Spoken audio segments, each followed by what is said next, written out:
Islamic Research Center.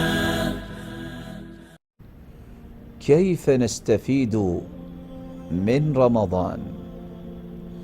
ہم رمضان سے فائدہ کیسے لے سکتے ہیں؟ رمضان المبارک سے فائدہ لینے کے لیے آپ کو پلاننگ کچھ یوں کرنی چاہیے.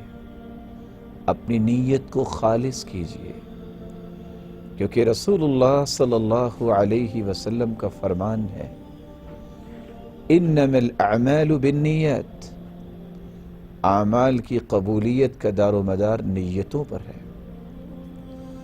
اگر نیت خالص ہوگی، نیت اللہ ذوالجلال کی خوشنودی اور رضا کی ہوگی، تو یہ عمل رب تعالیٰ کے ہاں شرف قبولیت سے نوازا جائے گا.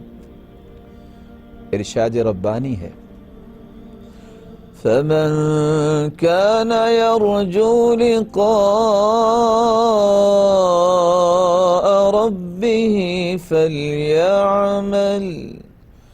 فَلْيَعْمَلْ عَمَلًا صَالِحًا وَلَا يُشْرِكْ بِعِبَادَةِ رَبِّهِ أَحَدًا. فمن كان يرجو لقاء ربه، اللہ کو راضی کرنے کے لیے اس مبارک مہینے کی ابتدا کیجیے. روزہ ہو، قرآن مجید کی تلاوت ہو، صدقہ ہو، قیام اللیل ہو، اللہ کا ذکر ہو، کسی کو کھانا کھلانا ہو، کسی سے خیر خواہی اور ہمدردی کرنا ہو، اللہ کی راہ میں صدقہ اور زکوٰۃ دینی ہو، صرف رب کی رضا کے لیے قدم اٹھائیے.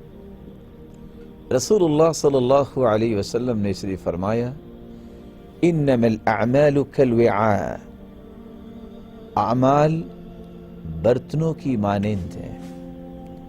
فاذا طاب اسفله طاب اعلاه، جب برتن اندر سے صاف ہوتا ہے اس میں ڈالی گئی چیز جب وہ بھر جاتی ہے، پانی ہی کیوں نہ ہو تو بھی صاف ستھرا نظر آتا ہے.